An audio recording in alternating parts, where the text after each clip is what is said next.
Far in the future, Earth is no longer the world humanity once knew. The planet has become a dangerous wasteland, heavily contaminated and mostly abandoned, but that does not stop a small crew of bounty hunters from traveling there while searching for a wanted criminal. The team is led by Captain Seryung, a confident woman who is clearly used to dangerous missions. With her is Robert, the older member of the crew who tends to be much more cautious, while Sunja stays aboard their spaceship and handles the scanners, communications, and technical side of the mission. Their target is a dangerous fugitive from the Black Blood Gang who is believed to be hiding somewhere on Earth. Robert finds this hard to believe because simply surviving on the planet is already extremely difficult, but Seryung has no intention of leaving without checking the information first. As their ship reaches the area where the fugitive was supposedly last detected, Sunja scans the ruins below and notices something strange. There is a very weak human signal coming from deep underground. Seryung decides to investigate. Instead of looking for a normal entrance, she uses her power to break directly through the ground, creating a massive opening into the ruins below. Robert follows her underground, while Sunja continues guiding them from the ship. The deeper they go, the more obvious it becomes that they have discovered something extremely old. Eventually, Seryung and Robert find a huge sealed chamber hidden beneath the mountain. Ancient writing covers the entrance, so Sunja helps translate it for them. The message explains that a man named Mokjin Lee sealed himself inside this place using an ancient martial arts method. It also includes a very simple warning: do not wake him. Naturally, they open the door anyway. Inside the chamber, they find a man sitting completely still on a stone platform. His body looks almost mummified, which makes sense, considering he has apparently been sitting there for an unbelievable amount of time. But somehow, he is still alive. This man is our protagonist. Seryung approaches him carefully and touches his forehead to examine him. The moment she does, his eyes open. A huge wave of energy suddenly explodes through the chamber as the protagonist wakes up for the first time in nearly 2,000 years. From his perspective, he closed himself away in the ancient martial arts world and is now suddenly awakened, surrounded by complete strangers wearing unfamiliar clothes. He immediately assumes something is wrong. The protagonist demands to know who they are and why they disturbed him, but there is another problem. He speaks an ancient language that the crew can barely understand. Their translation system quickly starts working, allowing both sides to communicate. Unfortunately, understanding him does not improve the situation. Our guy is furious that they woke him up and immediately decides to attack. He rushes towards Seryung with enough force to shake the entire chamber, forcing her to defend herself. What follows is a fight between a martial artist from thousands of years in the past and someone from this completely different future. Seryung quickly realizes that this strange man is much more dangerous than he looks. The protagonist immediately recognizes the martial arts Seryung has been using. The Divine Buddha, Iron Pinnacle technique, the Divine Dusk Red Palm, and techniques from both the Ime and Ching Cheng schools. To him, there is only one reasonable explanation for why this woman knows so many completely unrelated techniques. She stole them, and he is absolutely furious about it. He glares at Seryung, calls her a petty thief who robs tombs to survive, and begins releasing an overwhelming amount of power. His eyes glow bright red as his killing intent fills the chamber, and Seryung immediately realizes that she may have seriously angered the wrong man. She braces herself, staring up at him as he prepares what looks like a devastating attack. Then our terrifying martial arts master launches himself forward and completely misses the part where he is supposed to attack her. He suddenly drops out of the air and crashes face first onto the ground. Seryung just stares at him, completely confused. A few moments ago, this man looked ready to erase her from existence. Now he is lying motionless on the floor, and after everything that just happened, the explanation is almost embarrassingly simple. He passed out from hunger. The protagonist has basically just woken up after 2,000 years without food, immediately started fighting strangers, and burned through what little energy his body had left. He simply has nothing left. Instead of leaving him behind, Seryung decides to take him back to the ship. When the protagonist wakes up again, he is no longer inside the ancient chamber. He is aboard a spaceship. The crew has restrained him because nobody wants the ancient martial artist who nearly destroyed an underground ruin, waking up and immediately starting another fight. Robert does not understand why they brought him with them in the first place. They still have their original mission, and this mysterious man already tried to kill them within seconds of waking up. Bringing him onto their ship seems like an unnecessary risk, but Seryung sees the situation very differently. The protagonist comes from a time nearly 2,000 years in the past when many ancient martial arts techniques still existed in their original forms. Those techniques are now incredibly rare, and our guy seems to know a lot of them. As Seryung looks at the unconscious martial artist they just pulled out of an ancient tomb, she realizes they may have discovered something far more valuable than the criminal they originally came to Earth looking for. According to her, this man could make them extremely rich. After finding a man who had somehow survived nearly 2,000 years sealed beneath the ruins of Earth, Se-ryung decides to bring him aboard the ship. The protagonist is still unconscious after burning through almost all of his remaining energy fighting her, but the captain is already thinking about what his existence could mean. Someone who comes directly from the ancient martial arts era might know techniques that disappeared centuries ago, and if they can figure out what he knows, Se-ryung believes they may have stumbled onto something far more valuable than the criminal they originally came to Earth looking for.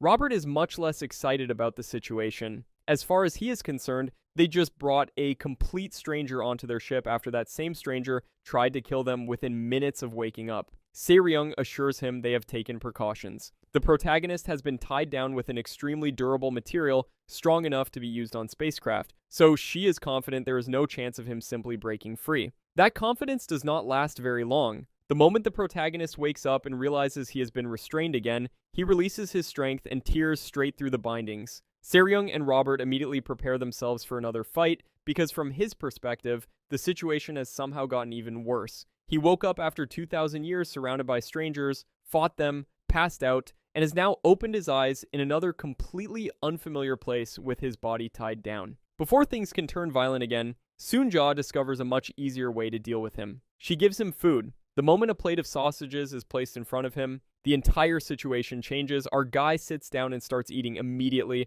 barely paying attention to anything else around him. After spending an unbelievable amount of time without food, his body is desperately trying to recover, and the crew quickly realizes that feeding him is far more effective than trying to restrain him. While the protagonist eats, the ship finally leaves Earth behind. He starts asking questions about where they are and what happened to the world he remembers. So the crew begins explaining just how much time has passed. Nearly 2,000 years have gone by since the era he knew. The Earth he once lived on was devastated long ago, humanity eventually left the planet, and people now live across different parts of space. Most of this is completely beyond anything the protagonist understands. He comes from a world of martial artists, martial schools, and ancient kingdoms, so concepts like spaceships and humanity living on other planets mean almost nothing to him at first. He tries to understand everything using the knowledge he already has, until he finally looks through the window of the ship and sees Earth from space. For the first time, he sees the entire planet from the outside. The world that once contained everything he knew is now just a distant sphere behind the ship. The cities, martial schools, and people from his time are all long gone, and seeing Earth from this distance finally makes the truth impossible to ignore. He really has been gone for almost 2,000 years, and the world continued changing without him. Once the crew finishes explaining the basics of his situation, they move on to a much more immediate problem. After spending 2,000 years sealed underground, the protagonist desperately needs a bath. He does not understand the modern equipment inside the ship, but once they explain what he is supposed to do, he eventually manages to clean himself up. When he comes back out, the difference is dramatic. Beneath all the dirt and the dried appearance they first saw in the underground chamber, the protagonist is actually a much younger looking man than they expected. With his face and hair finally clean, he barely resembles the nearly mummified figure they originally discovered sitting beneath the mountain. The ship eventually reaches a populated region known as the Pleiades, giving the protagonist his first real look at human civilization in this new era. Instead of the cities and villages he remembers, people now live among enormous structures and settlements built throughout space. Technology has completely transformed the way humans live, although some familiar things from the old world still seem to exist in different forms. The crew brings him to a place called the Wild Crane Inn, which feels much closer to the kind of establishment the protagonist would have known in his own time. Almost immediately, his attention returns to the most important thing on his mind: food. Our guy sits down and starts eating again, and he keeps eating. Plate after plate begins piling up around him while Robert watches the amount of food disappear. Considering how long the protagonist went without a proper meal, his appetite seems almost impossible to satisfy, and the crew simply lets him continue while Se-ryung focuses on the other reason they came here. She meets with Wong the 18th, who runs the Wild Crane Inn and has connections to people who buy and sell rare martial arts knowledge. Se-ryung wants to know how much authentic martial arts techniques from 2,000 years ago might be worth. The answer is exactly what she hoped to hear. A genuine ancient technique could be worth an enormous amount of money, especially if it came from an era where the original versions of many martial arts still existed. Entire techniques have been lost altered, or passed down incompletely over the centuries, so finding authentic knowledge from that period would be extremely valuable.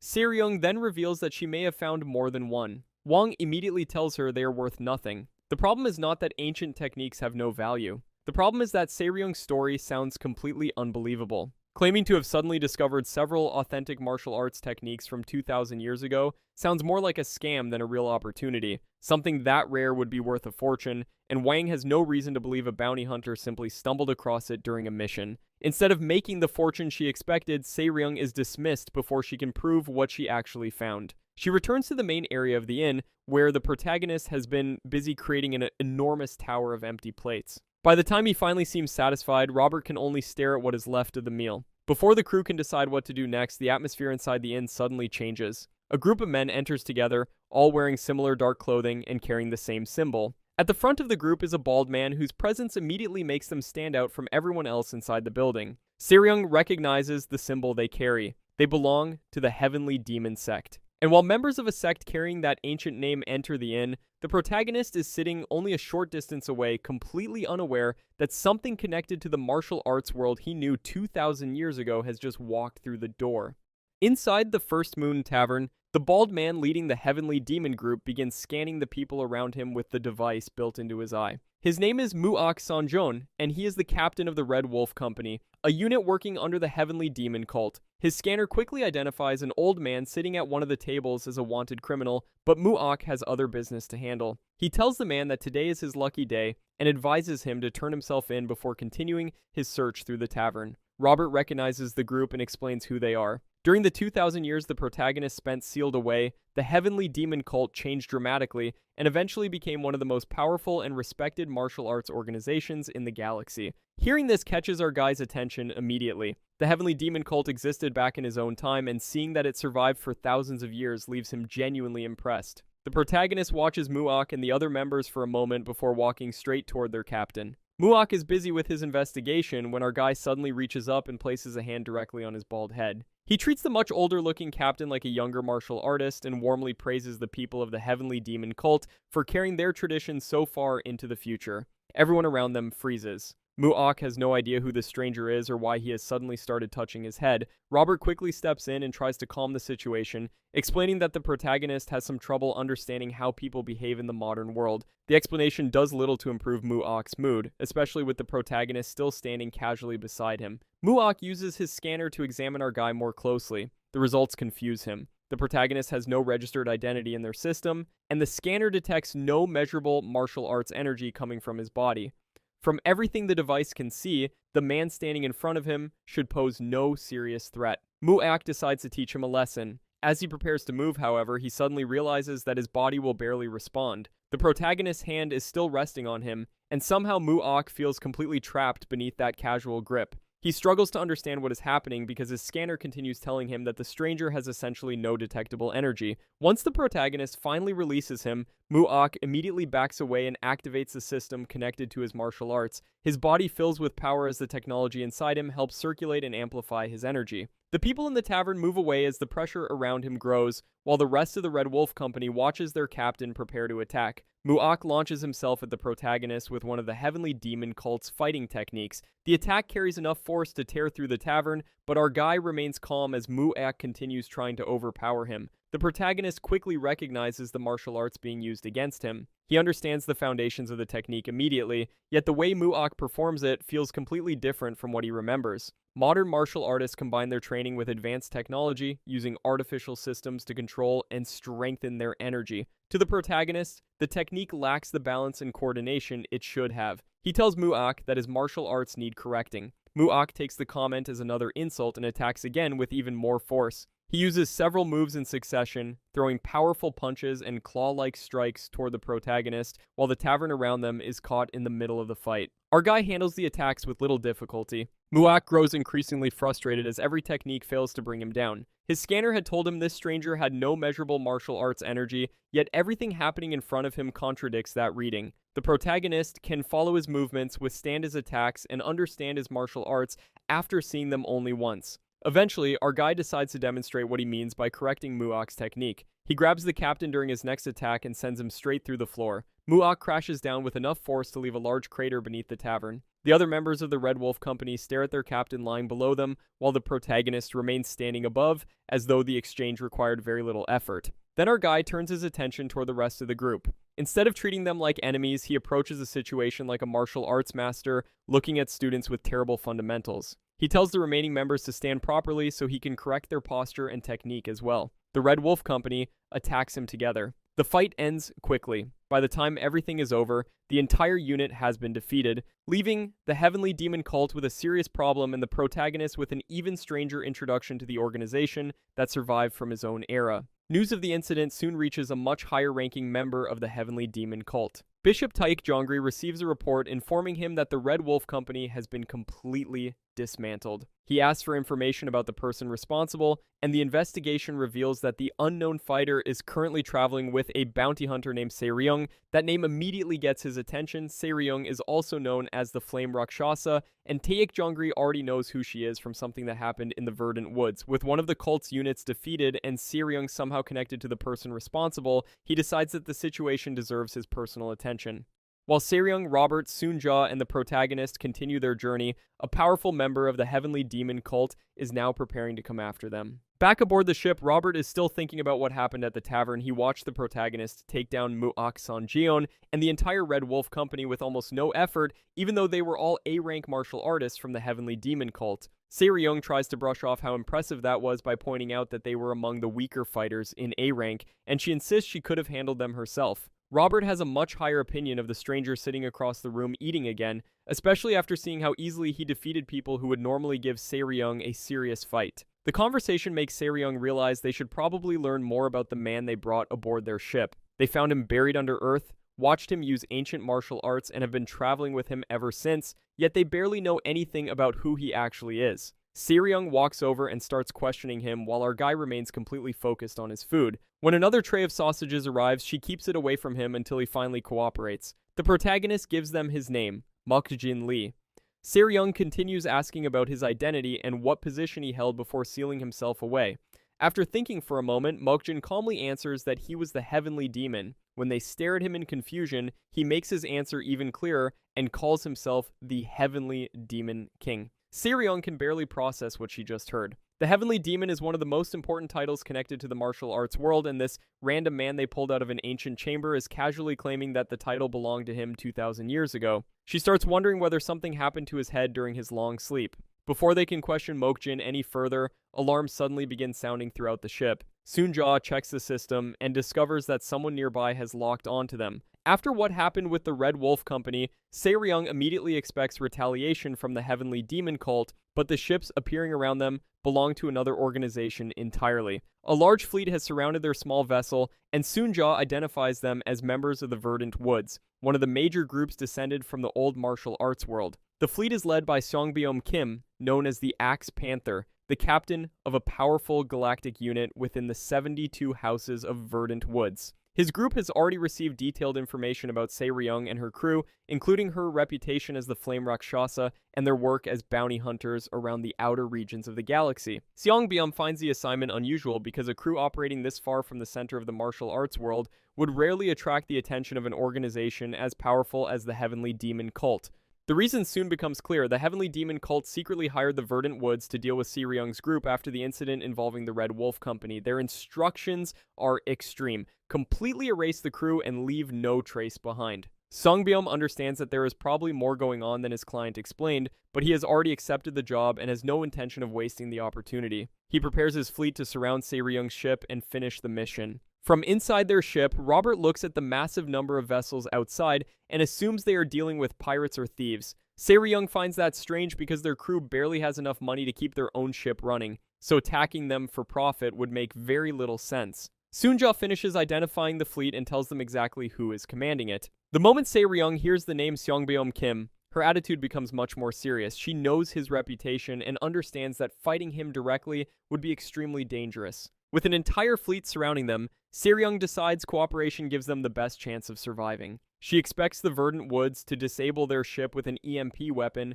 board them, search everything, and take whatever they want. Her plan is simple: let them do it. Robert quickly realizes that her strategy is essentially complete surrender, and Seryung tells everyone to follow along because staying alive matters more than their possessions. She also explains the situation to Mokjin, who has almost no understanding of space combat or the technology surrounding him. Seryung tells him that the incoming attack should only disable the ship and warns him to stay calm when the enemy boards. Galactic laws restrict the use of highly destructive weapons in situations like this, so she expects the Verdant Woods to capture the vessel rather than destroy it.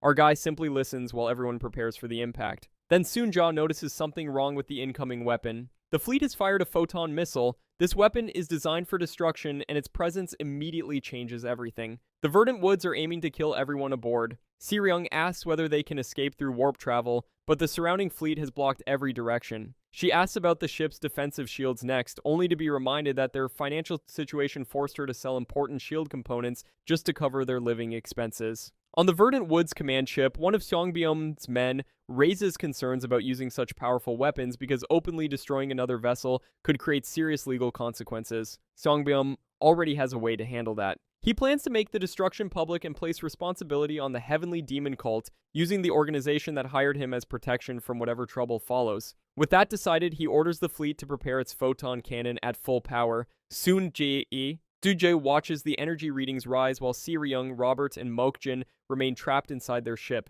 The cannon finishes charging and fires. A massive beam of energy tears across space directly toward them. The blast fills the entire area with light and fire, swallowing the small ship as the surrounding fleet watches from a distance. For a moment, Seongbyum appears completely confident that the attack has finished the job. Then something appears inside the explosion. A gigantic circular shield now stands between Seryung's ship and the fleet, having protected the crew from the photon cannon. Standing on top of it is a tall woman with long pale hair, white armor, and a weapon at her side. Her sudden appearance immediately catches Seongbyum's attention, and the moment he recognizes her, his expression changes. The woman is Elena, known as the 8-foot gladiator, and she has just stepped directly into the middle of the Verdant Woods attack. With Elena standing between the crew and the Verdant Woods fleet, Seongbyum Kim immediately becomes much more careful about how he handles the situation. Elena is an S-rank bounty hunter known across the galaxy as the 8-foot gladiator, and even powerful martial arts organizations prefer to avoid unnecessary fights with her. Seongbyum had been ready to destroy Seryung's ship moments earlier, but attacking Elena could turn a simple job into a much larger conflict. Seongbyum decides to approach her personally and reveals that the two actually belong to the same enormous family. He introduces himself as Elena's 55th sibling and reminds her that they met at their mother's birthday celebration 2 years earlier. Elena has little interest in the family reunion and simply tells him to leave. Seongbyum tries to remind her that he commands one of the galactic units of the 72 Houses of Verdant Woods, so dismissing him so casually also disrespects the organization he represents. Elena responds by releasing enough power to make her intentions perfectly clear. Seeing that Elena is fully prepared to fight, Seongbyum quickly changes his approach. He asks whether she came here because she is after the same person his fleet has been hunting. If their targets are connected, he is willing to back away and let her handle the situation herself. Elena gives him the same simple order to leave, and Seongbyum finally decides to withdraw rather than challenge his sister directly. He still has no idea why someone as powerful as Elena would involve herself with Seryung's small crew, especially when everyone aboard appears completely insignificant compared to the people she normally deals with. Inside the ship, Seryung and Robert are asking themselves the same question. Elena just protected them from an attack that would have destroyed their vessel, yet none of them understands why. Robert wonders whether she wants something from them, while Seryung points out that they barely own anything valuable enough to attract an S-rank bounty hunter. She eventually turns to Mokjin and asks whether he somehow knows Elena, considering he has already managed to create trouble with people from this era, despite only being awake for a short time. Mokjin quietly looks toward another part of the ship and tells them that Elena's appearance probably has something to do with someone else. He has sensed another person nearby ever since they left the tavern. Our guy calmly calls out to the hidden stranger and tells them to reveal themselves. A moment later, a young woman suddenly appears inside the ship as the device concealing her presence shuts down. Seryung and Robert are shocked because she managed to stay aboard without any of their systems detecting her. Mokjin explains that he could feel her presence the entire time, even though he could never actually see her. He originally assumed people in the future had developed some advanced form of concealment technique, but Soonja explains that the woman was using an extremely expensive stealth device capable of hiding her almost completely. Seryung immediately demands an explanation from their unexpected passenger. The young woman introduces herself as Hwarin Yang, and it quickly becomes clear that powerful people have been chasing her for some time. Robert recognizes the name almost immediately. Hwarin is a famous idol singer and the main vocalist of a popular group, making her one of the last people he expected to find secretly hiding aboard their ship. Robert becomes visibly excited when he realizes who she is and starts talking about her music, while Seryunki focuses on the much more serious situation surrounding them. A message soon arrives from outside, giving the crew 10 minutes to hand over their target. That confirms exactly why the Verdant Woods fleet surrounded them. Hwarin is the person they came for. Seryung immediately understands how dangerous their position has become. Her small bounty hunting crew is caught between the Verdant Woods, one of the galaxy's major martial arts organizations, and Elena, an S-rank fighter whose motives are still unclear. Keeping Hwarin aboard would pull everyone deeper into a conflict far beyond anything their crew can handle. Seryung makes the decision as captain and tells Hwarin to leave the ship. Robert strongly disagrees. He feels uncomfortable handing over a young woman who is clearly being hunted, and his admiration for Hwarin as a singer only makes him more reluctant to watch her go. Seryung remains firm. Their crew has already survived one direct attempt to destroy them, and the people pursuing Hwarin have enough power to keep sending stronger forces until they get what they want. Protecting her would place Robert, Sunja, Mukjin, and everyone else aboard directly in the middle of that fight. The ship's airlock is opened, and Hwarin prepares to leave. Then Mokjin walks over and places a hand on her shoulder. He calmly tells her that she has nothing to fear and decides to go with her. Seryung and Robert watch in surprise as our guy follows Hwarin into the airlock. Robert quickly realizes that sending Mokjin with her might actually solve part of the situation. They already know how ridiculously strong he is, and if anyone aboard has a chance of dealing with the fighters waiting outside, the ancient martial artist who casually defeated the Red Wolf Company seems like the obvious choice. Then Seryung realizes one very important detail about Mokjin. The man woke up after sleeping underground for 2,000 years. He barely understands what a spaceship is. And he has absolutely no idea what happens when someone walks directly into outer space. Seryung immediately orders Sunja to close the gate, but they react too late. Mokjin has already stepped outside with Hwarin. Hwarin floats safely beside the ship, protected by the equipment people in this era normally use when exposed to space. She thanks Mokjin for coming with her and begins warning him that the fighters waiting outside are extremely powerful. Then she looks at him more closely. Mokjin is floating beside her with his cheeks puffed out, holding his breath. Hwarin stares at him and realizes that he walked outside without any kind of protective force field. Inside the ship, Seryung and the others panic as they watch him drift through the vacuum completely exposed. Mokjin finally understands that holding his breath is nowhere near enough to survive in space and begins struggling helplessly while floating farther away from the ship. The ancient heavenly demon who survived 2,000 years underground, defeated an entire group of modern martial artists, and possesses techniques lost to history, has now encountered something his martial arts training never prepared him for: outer space. As Mokjin drifts toward the enormous platform outside, Elena and the others can only watch the strange man flailing through the vacuum without a force field.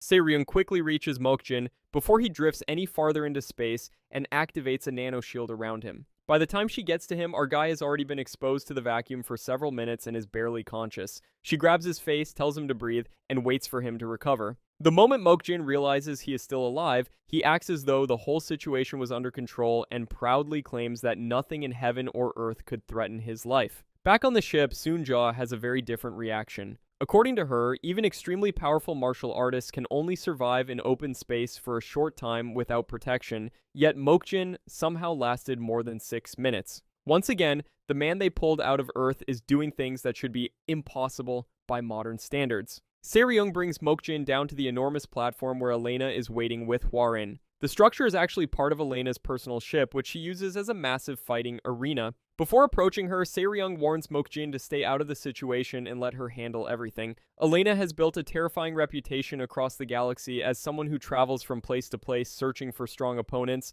and Seryung understands exactly how dangerous she is. Mokjin, however, looks at Elena very differently. When he hears how young she was when she devoted herself completely to martial arts and how far she has traveled simply to find stronger opponents, he becomes impressed by her dedication. To him, Elena looks like an incredibly talented martial artist who has spent her entire life training. Seryung approaches Elena as politely as possible and tries to settle the situation through conversation.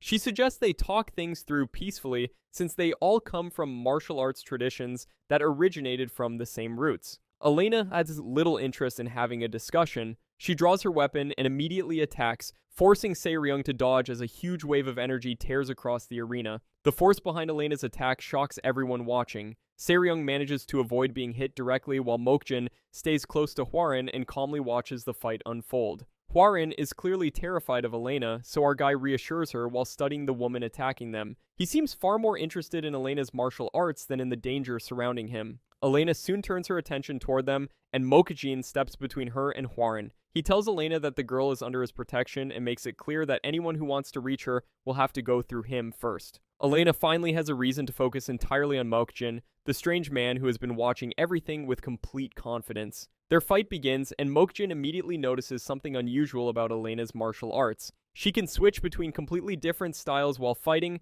changing the way she controls her chi depending on the technique she wants to use. One moment she is using a method associated with Shaolin, and soon after she shifts into a style connected to Wudong. She also possesses several cycles of chi despite her relatively young age, giving her an enormous amount of power to work with. For Mokjin, watching her fight becomes his first real look at how martial arts developed during the 2,000 years he was gone.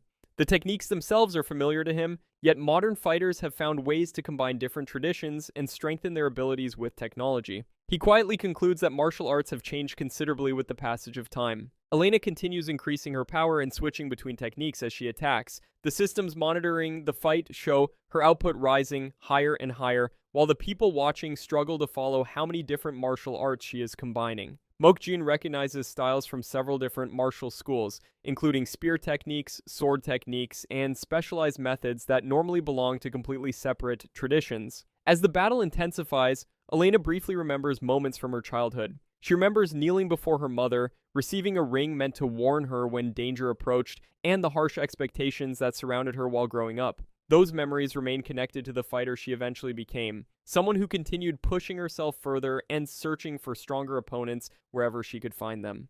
Back in the present, Elena pushes her body even harder. Her power output rises far beyond its earlier level as she combines multiple martial arts styles into increasingly dangerous attacks. Mokjin continues reading every technique she uses, recognizing them almost immediately despite having spent 2,000 years away from the world. Eventually, he realizes that Elena has pushed herself into a dangerous state. The pain and ambition driving her have affected the way she uses her power, and her chi begins moving beyond safe limits. Mokjin finally becomes serious and tells her to stop. He acknowledges how skilled she is while warning that she has taken her martial arts too far. Elena keeps attacking. Mokjin moves forward. As her power climbs even higher, the people watching suddenly realize what is happening inside her body. Her chi has fallen into a dangerous deviation, yet Elena continues forcing more energy through her techniques. Mokjin walks directly toward her attack with Hwarin behind him and gathers his own power into an extremely refined technique. The martial artists observing the battle recognize it immediately. An inner sword. Mokjin releases the technique as Elena reaches the very edge between life and death. He orders her to stop one final time, and an enormous burst of energy erupts across the arena. The impact spreads through Elena's massive ship, cracking the structure and filling the surrounding space with a blinding explosion as the fight reaches its most dangerous point. After the fight, the massive arena is left heavily damaged with debris floating everywhere. Seongbyum and the Verdant Woods forces manage to survive the destruction, while Se-ryung quickly checks on Mokjin after seeing the amount of power he just released. Our guy is still standing and appears to be fine, even though he admits that holding back during the final attack would have been difficult with Elena's condition becoming so dangerous. Elena herself is unconscious among the wreckage, but Mokjin senses another source of power around her and realizes that someone far stronger had protected her at the last moment. Soon after, a huge ship arrives and takes Elena aboard. The person responsible for saving her finally appears, the Western Sword Queen, Elena's mother, and one of the 5 most powerful martial artists in the galaxy. Seongbum immediately kneels when he sees her since he is also one of her many children, but she quickly tells him to stay out of the conversation and approaches Mokjin directly. To Se-ryung's surprise, the Western Sword Queen treats Mokjin with an incredible amount of respect. She introduces herself properly and apologizes for interfering in his fight with Elena. According to the rules of a martial arts duel, stepping in to save one of the fighters is a serious offense,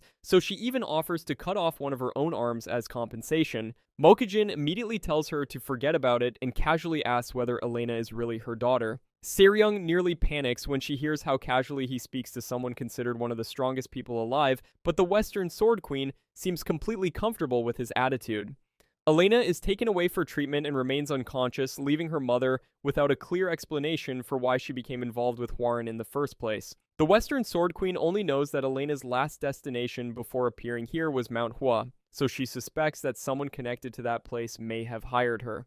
The conversation then shifts toward Mokjin. The Western Sword Queen asks about his relationship with the Heavenly Demon Cult, and our guy explains that he used to have a very close connection with them a long time ago. After spending 2,000 years away from the world, he has no idea what that connection means anymore. The organization has changed, the people he knew are gone, and everything surrounding the Heavenly Demon Cult now belongs to a completely different era. While speaking with him, the Western Sword Queen carefully studies Mokjin and becomes increasingly curious. His chi, martial arts, and control over his own body are completely natural, with none of the artificial systems modern martial artists normally rely on. Everything about the way he uses martial arts resembles techniques from a period thousands of years in the past, yet Mokjin physically looks like a man in his early 20s. This leads her to wonder whether he somehow reached such a high level that his body regained its youth. Her curiosity quickly turns into a desire to test his strength personally. She politely asks Mokjin for something, but he can already sense the fighting intent behind her words.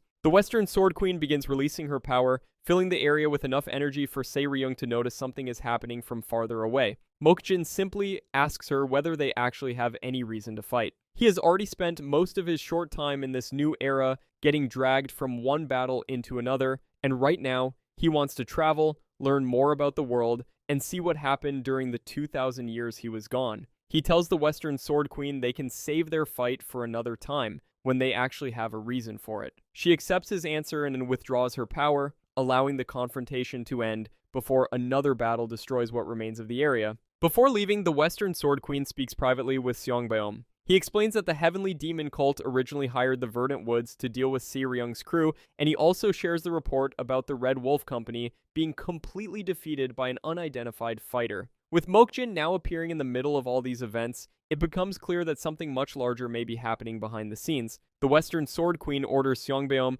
to follow Mokjin and the others from a distance and report everything they do. The Verdant Woods are known for their ability to track people across the galaxy, making his group perfect for the job. She gives him one important instruction: watch them without interfering.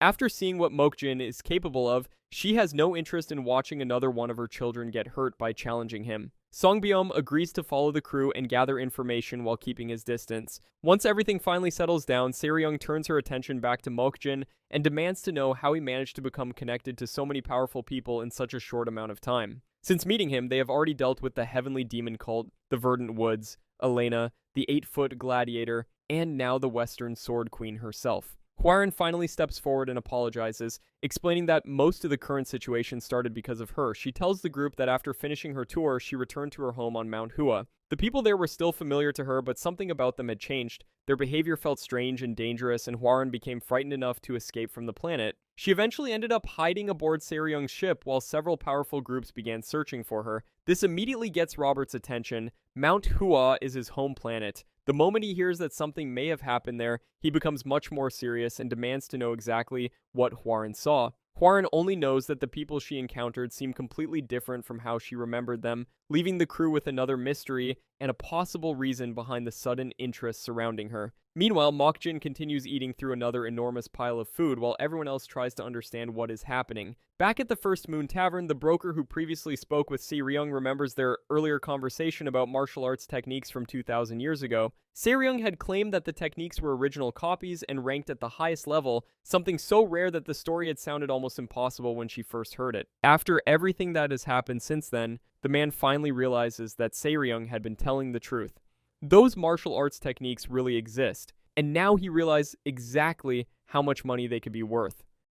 At the Heavenly Demon Cult's 32nd parish, Bishop Taek Jongri receives an unexpected visitor. The Western Sword Queen has come personally after what happened to her daughter Elena, and she wants answers about the mysterious martial artist who injured her. She shows Taek what she learned from the fight and brings up the technique Mokjin used, a powerful style connected directly to the Heavenly Demon Cult. Taek immediately recognizes how unusual the situation is because the technique disappeared from the martial arts world thousands of years ago and survives only in old records. Somehow, a man who recently appeared out of nowhere can use it at an extremely high level. The Western Sword Queen then asks why the Heavenly Demon Cult sent the Verdant Woods after Mokjin and Se-ryung's crew. Taik refuses to share the cult's private affairs, even with someone as powerful as her, and the conversation quickly becomes tense. The Western Sword Queen begins releasing her power, making it clear that she came for a real answer. Taik knows exactly how dangerous she is, and understands that she is willing to push the situation much further if necessary. Eventually, he reveals the truth behind the entire chase. The Heavenly Demon cult was targeting Hwarin. Mokjin simply happened to be traveling with the person they wanted. Meanwhile, Se-ryung's crew travels with Hwarin to planet Manhwa, hoping to discover what happened there before she escaped. Manhwa is also Robert's home planet, so the situation is personal for him as well. When their ship reaches Hwayin Prefecture, everything initially looks normal from above. The buildings are still standing, the lights are on, and the shops appear to be open, yet the streets are completely empty. Sunja scans the area and finds something even stranger. Nearly 10,000 people are registered as living on the planet, but her systems cannot detect anyone. Robert immediately fears the worst and wants to rush down to the surface. He grew up on Mount Hua, and seeing his home completely abandoned sends him into a panic while Se-ryung tries to keep him calm long enough to understand what they are dealing with. Sunja continues scanning until she finally finds a single life signal. It is coming from the Violet Sunset Pavilion, the main hall of Mount Hua, and the place where its leader normally stays. The signal is strong, but there appears to be only one person anywhere nearby. With no other signs of life across the city, the crew decides to investigate the pavilion directly. Before heading in, Robert pulls out an old combat mech suit from his military days. He once served in special forces and has apparently kept the armor maintained ever since leaving the army.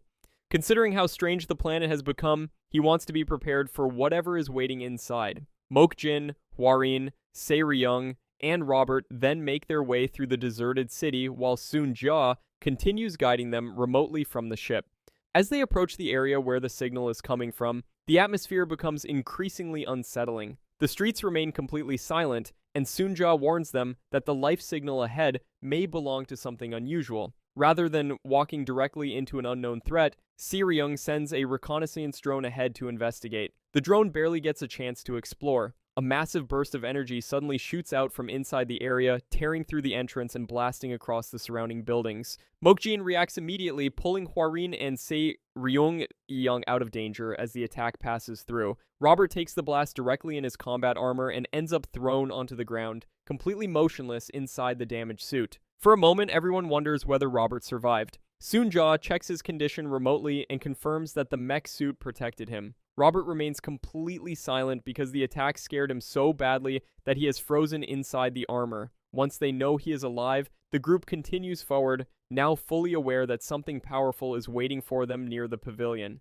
Mokjin leads the way deeper into the area with Hwarin close beside him. As they approach the source of the signal, strange purple energy begins appearing around them in the shape of flower petals. Mokjin immediately pays attention to the way the energy moves. The martial arts being used here are connected to Mount Hua, but something about the combination feels dangerous. Eventually, the group reaches the main hall and finally finds the only person Sunja detected. A man is sitting alone inside the pavilion, surrounded by an enormous amount of purple chi and floating flower petals. Sunja identifies him as Juksan Yong, known as the Full Blossom Sword Sage. He is the current leader of Mount Hua and one of the most important martial artists on the entire planet. Hwarin recognizes him immediately. The man sitting in front of them is her father. Hwarin stares at him as Mokjin studies the energy filling the hall. The man appears to be combining two powerful martial arts styles belonging to Mount Hua at the same time, causing his chi to take on the strange purple appearance surrounding his body. The amount of energy coming from him is enormous, and his condition immediately concerns Mokjin.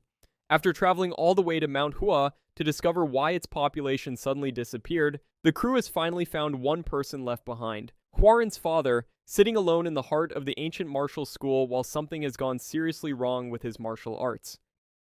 Mokjin studies the enormous amount of purple energy surrounding the man and quickly understands why his condition is so dangerous. Mount Hua has two powerful martial arts styles built around completely opposite types of chi. The Heavenly Plum Blossom Scent style uses extreme yang energy, while the Divine Violet Sunset style uses extreme yin. Even the leaders of Mount Hua traditionally choose only one path because forcing both extremes through the same body can cause severe chi deviation. He is somehow using both at the same time. Mokjin realizes that his obsession with reaching greater heights in martial arts has pushed his mind and body into a dangerous state, and he immediately tells everyone to move away. Even he cannot guarantee their safety if the man loses control.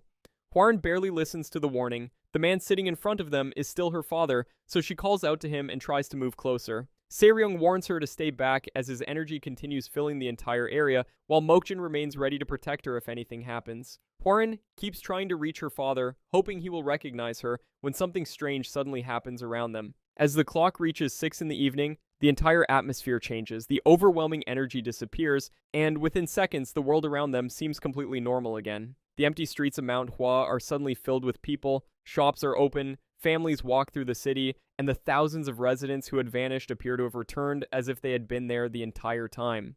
Soonja checks the scanners again because only moments earlier she could detect almost no one on the planet, yet now the city is full of life. The crew moves through the crowded streets trying to understand what just happened. Soonja confirms that her equipment is working properly, but the readings from the people around them make even less sense. Every single person has a chi drive reading of 0%. Adults, children, shopkeepers, and everyone else moving through the city show absolutely no measurable chi. Robert is mostly relieved to see people walking around again after expecting to find his home planet completely destroyed. Once the immediate panic fades, he even starts feeling hungry and tries to order some food from a nearby restaurant. He waves at a waitress as she passes their table, but she keeps walking. Robert tries again. She walks past him again without reacting. Soonja begins watching the people around them more carefully and notices the same behavior everywhere. Nobody has looked directly at them. The people continue eating, talking, walking through the streets, and following their daily lives while completely ignoring Se-ryung's group. Their eyes pass straight over the crew as though there is empty space where they are standing. Even when Robert deliberately tries to get someone's attention, nobody responds. The city may look lively again, but the people filling it seem completely unaware that the crew exists. They eventually find Yuk-san again, and his behavior has changed just as dramatically as the city around him. The terrifying martial artist covered in violent purple chai is gone from sight. Hwarin's father is now sitting quietly at a table, calmly drinking tea as if the earlier confrontation never happened. Hwarin explains that this is exactly how he has behaved ever since she returned to Manhwa after her tour. Every day her father follows the same routine at the same times. He drinks his tea, performs his inspections, eats his meals, tends to the garden, and repeats every activity on a precise schedule. The next day, he does everything again exactly the same way. His movements have become so predictable that Hwarin compares him to a wind-up doll repeating a programmed routine. Mokjin walks directly in front of Yuk-san and waves a hand near his face. Yuk-san gives no reaction. His eyes remain focused on his tea, and he continues moving through the same familiar actions as though nobody else is standing there. Hwarin explains that her father cannot seem to see them anymore. She also warns Mokjin about the one thing they have learned to avoid. His routine must remain undisturbed. Mokjin decides to test that immediately. He reaches forward and takes Yuk-san's teacup. The reaction is instant. Yuk-san's calm expression disappears as an enormous burst of purple chi erupts from his body. He attacks Mokjin with terrifying speed, transforming within seconds from a quiet man drinking tea into the same dangerous martial artist they encountered earlier. Hwarin desperately tells Mokjin to stop provoking him, but our guy continues dodging the attacks while carefully studying what happens inside Yuk-san's body. Every movement confirms what he noticed before. Hwarin's father is simultaneously forcing the extreme yang and yin techniques of Manhwa through himself, creating an unstable amount of power that should place an impossible strain on his body. The man pushes even more energy into his techniques. Purple petals begin filling the area as his chi forms a massive flower-like attack around him. The power continues growing while Mokjin watches closely, trying to understand how Yuk-san is still functioning in this condition. A normal human body has limits. Someone repeatedly forcing two opposing forms of energy through themselves at this level should eventually destroy their own meridians and tear their body apart through chi deviation. Yuk-san has somehow gone far beyond those limits while continuing to move, fight, and repeat the same routine every day. Something has fundamentally changed inside him. The enormous flower of purple energy expands as Yuk-san prepares to release another devastating attack. Hwarin is still nearby, so Mokjin moves before the technique can reach her. He uses the same teacup that started the entire fight. Mokjin sends it flying directly through the storm of chi. The tiny cup cuts into Yuk-san's massive technique as purple energy explodes around it. The flower-shaped attack bursts apart, filling the area with a huge wave of power as the teacup continues moving through the center of it. Then the cup returns to Yuk-san. The moment his routine is restored, everything stops. The violent energy disappears, Yuk-san returns to his seat, and a few moments later he is calmly pouring tea again as though the battle never happened. His expression is peaceful, his movements return to the exact same pattern, and he continues with his scheduled routine from the point where it was interrupted. Mokjin and Hwarin silently watch him. They now have a clearer picture of what has happened on Mount Hua. The The people filling the city move through their daily lives without perceiving the crew. Every one of them has completely depleted chi, and Hwarin's father repeats the same schedule over and over while becoming violently unstable whenever someone forces him away from it. Whatever happened to Mount Hua has affected far more than Juksan alone, and Mokjin has only begun to understand what kind of situation they have walked into. Hwarin finally explains what happened when she returned to Mount Hua after finishing her interstellar tour about 2 weeks earlier. At first, everything around her looked familiar. The streets were crowded, businesses were open, and people continued with their everyday lives. After spending some time watching them, however, she realized that something was deeply wrong. Everyone followed the same actions over and over, repeating identical routines at the exact same times, like wind-up dolls following a fixed program. Robert decides to test how these people react when someone interferes with their routine. He approaches a man walking through the street while talking on his phone and grabs his shoulder, simply asking what is happening on the planet. The man stops moving. Then everyone else stops too. Across the entire street, every person freezes at exactly the same moment. A few seconds later, their bodies begin fading away until the busy city becomes completely empty again. Sunja analyzes what happened and detects something resembling teleportation, although the scale is far beyond anything she would normally expect. Thousands of people across the planet seem to appear and disappear together through the same unexplained phenomenon. Hwarin tells them that this always happens whenever the strange cycle is interrupted. Once the people disappear, something else takes their place. Dozens of humanoid machines begin marching through the streets. Seryung initially assumes they are androids, but Sunja identifies them as construction droids. They are simple machines designed for basic labor and planetary development, using older artificial intelligence with very limited thinking ability. Their appearance explains why they all look unfinished and almost identical, with smooth blank faces and simple mechanical bodies. Robert relaxes when he hears what they are. Construction droids are supposed to follow strict robotic safety laws that prevent them from harming humans, so he assumes there is little reason to worry. Then he notices that every single machine is carrying a weapon. Some hold swords while others carry different tools that could easily be used for combat. Robert tries to convince himself that the weapons are probably part of their construction equipment, while Seryung approaches one of the machines and orders it to move aside. The machine immediately attacks her. Seryung barely avoids the strike before being forced backward, and within seconds, the rest of the machines begin moving toward the group as well. The entire crowd of construction droids suddenly becomes hostile, surrounding them from several directions and attacking anyone standing in their path. Sunja is just as confused as everyone else because their programming should make this kind of behavior impossible. Hwarin has already seen this happen before. When she first returned home after finishing her tour, the same machines attacked her. She had no idea what was happening and barely had time to escape before they surrounded her. According to her, she probably would have died that day without her father. Joksan protected her. For some strange reason, the machines never approach the place where Hwarin's father remains. Even after everyone else on Mount Hua disappears, Joksan stays behind in the same location, surrounded by the enormous amount of purple energy Mokjin examined earlier. Mokjin takes a closer look at his condition and realizes just how far Joksan has pushed himself. Hwarin's father is keeping himself alive by continuously burning through his internal chi while placing an incredible strain on his own body and spirit. He is maintaining that state through sheer determination, even while suffering from severe chi deviation. Mokujin believes there has to be a reason he continues enduring so much pain. Joksan is clearly protecting something. Whatever happened on Mount Hua affected the entire population, turned their daily lives into a repeating cycle, and brought these strange machines into the streets. Yet, Hwarin's father has somehow resisted enough to remain in place. Mokjin becomes impressed by how far Joksan is willing to go. He gently reassures Hwarin and tells her that he will take care of the situation. Then he decides they need to find whoever caused all of this. Our guy wants to meet the person responsible face to face. Meanwhile, Seryung and Robert have much more immediate problems. More machines continue pouring into the streets around them. The moment one group is pushed back, another appears to take its place. Sunja keeps analyzing their behavior while Seryung fights through them, still trying to understand how simple construction machines could suddenly ignore their basic programming and attack humans. The machines charge again.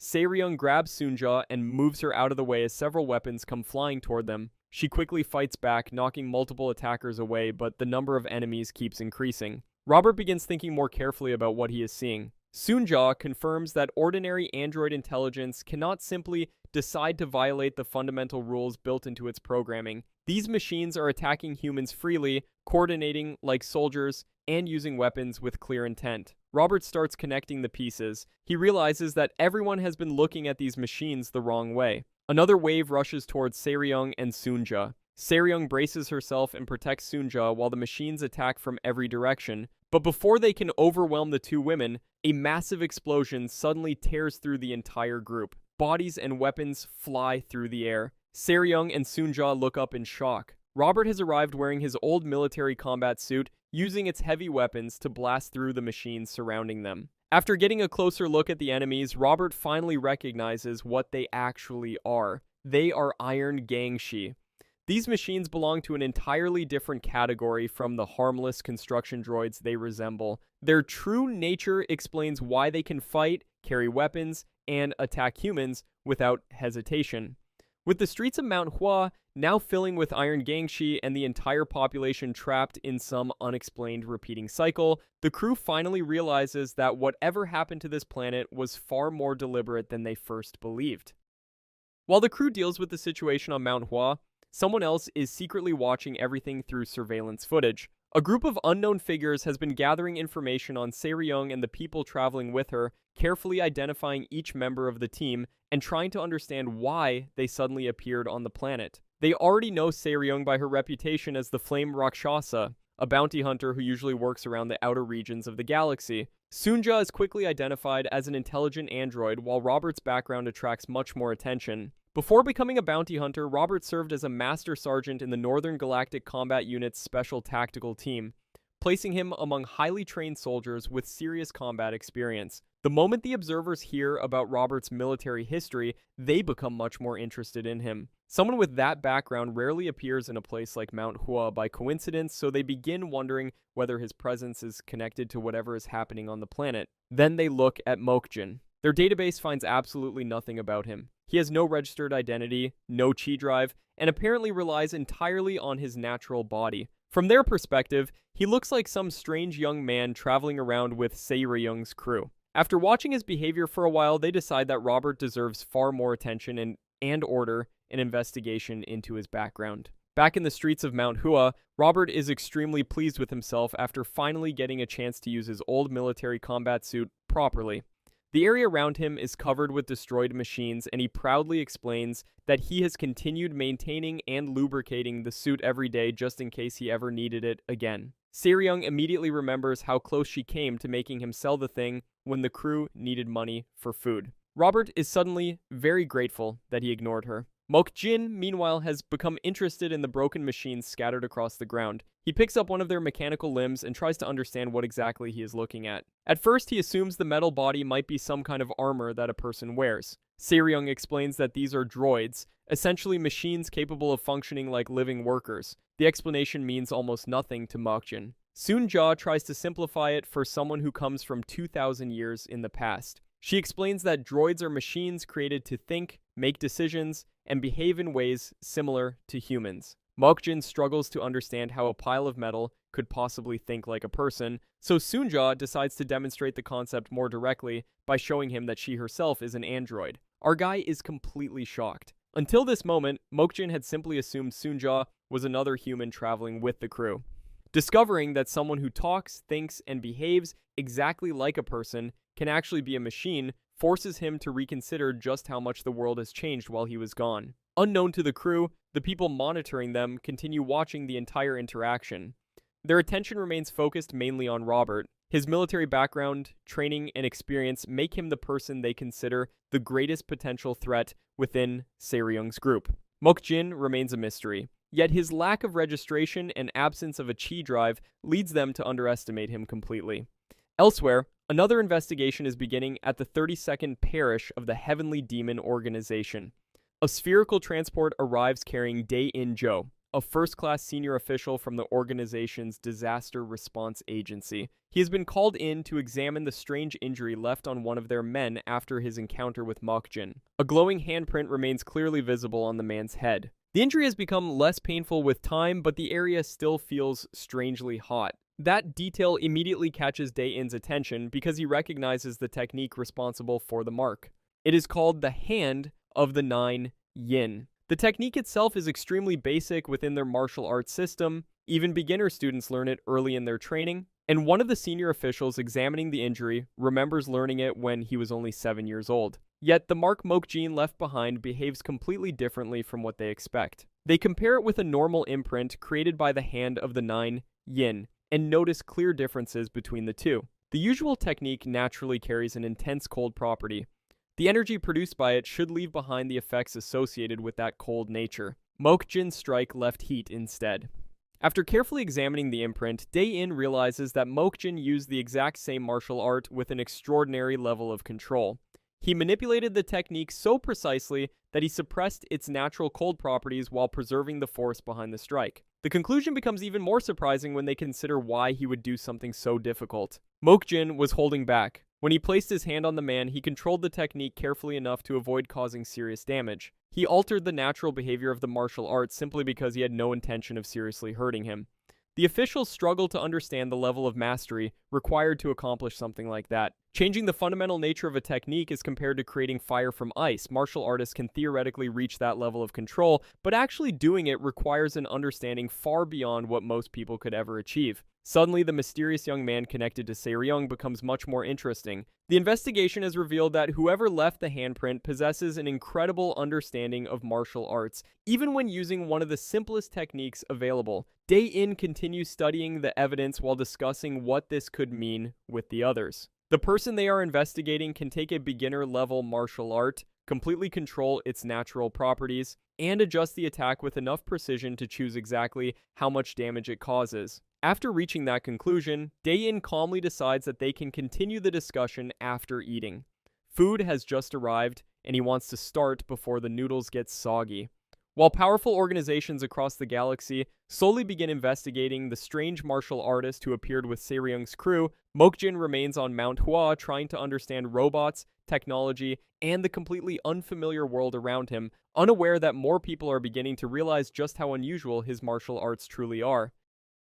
Robert explains that the Iron Gangshi are experimental combat androids created through a disturbing combination of machinery and human brains. Their artificial intelligence was designed specifically for combat, allowing them to recognize humans as valid targets. This explains how the machines were able to attack Se-ryung and the others despite the safety rules normally built into androids. The project essentially takes technology meant to behave like a machine and connects it with the brain of a deceased human, creating something capable of bypassing restrictions that ordinary artificial intelligence would have to follow. Hearing all of this leads Mokjin back to something that has been confusing him ever since he woke up. He turns towards Sunja and asks whether she is really a machine too. Until now, our guy had simply accepted her as another member of the crew because she talks, moves, eats with them, and behaves exactly like everyone else. Sunja casually offers to remove her head or disconnect one of her limbs so he can see for himself, which is more than enough information for Mokjin. After spending a moment processing the idea that a machine can look completely human,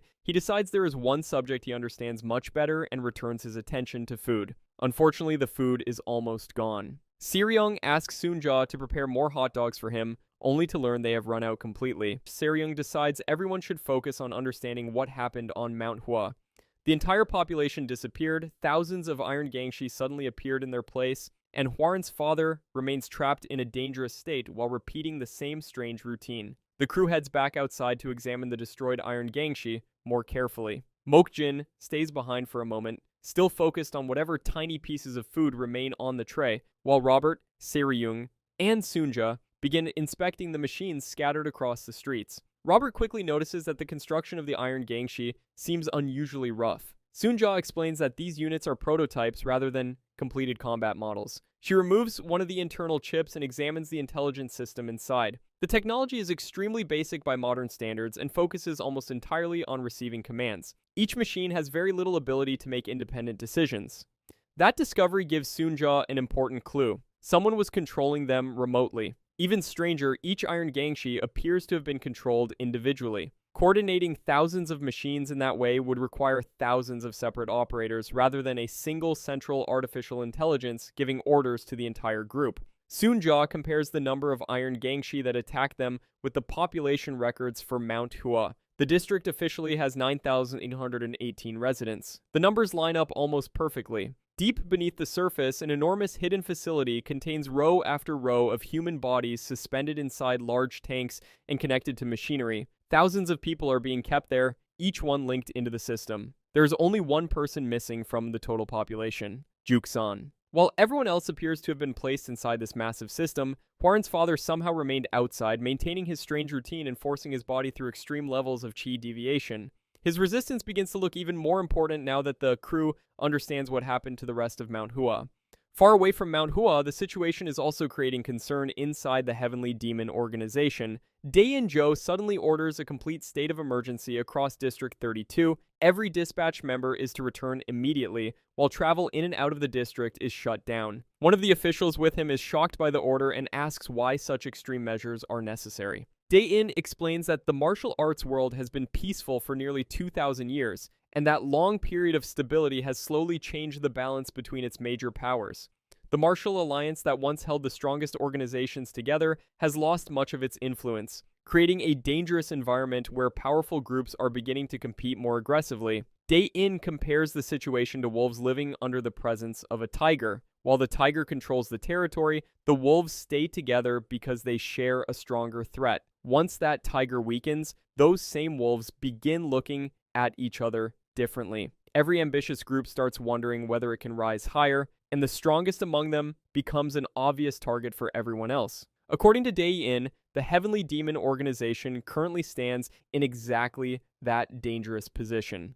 This makes every unexpected event potentially important, especially the sudden appearance of Mokjin. One of the officials asks whether the unidentified man using martial arts connected to their organization could be part of the growing instability.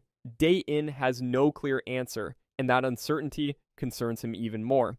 Shortly before arriving, he received an emergency report saying that the mysterious martial artist had traveled directly to Mount Hua. The moment the other official hears the name of the planet, his expression changes completely. Mount Hua is already sitting at the center of a much larger problem. Now, an unknown martial artist with abilities from 2,000 years ago has walked straight into the middle of it.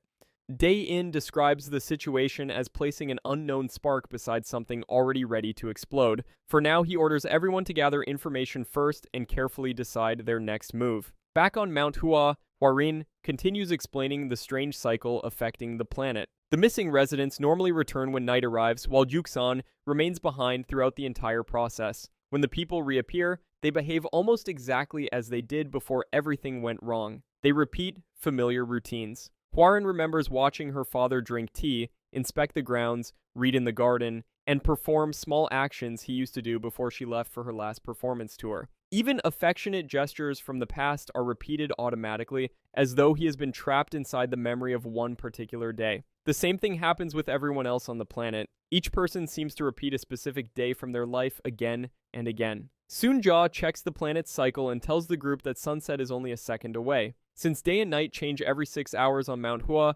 everyone waits for the missing population to return. The sun sets, nothing happens. The streets remain completely empty. Seryung immediately asks Soonja what is going on and tells her to scan the area again.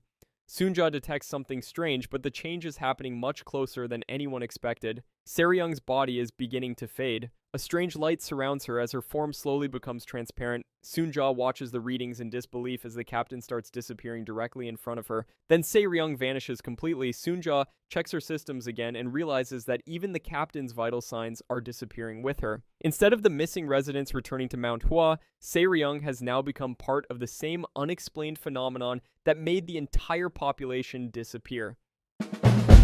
And that's it for today. If you guys want a second part, leave a comment so I know you're enjoying the series and want me to continue. Subscribe so you don't miss any new recaps, and I'll see you in the next one.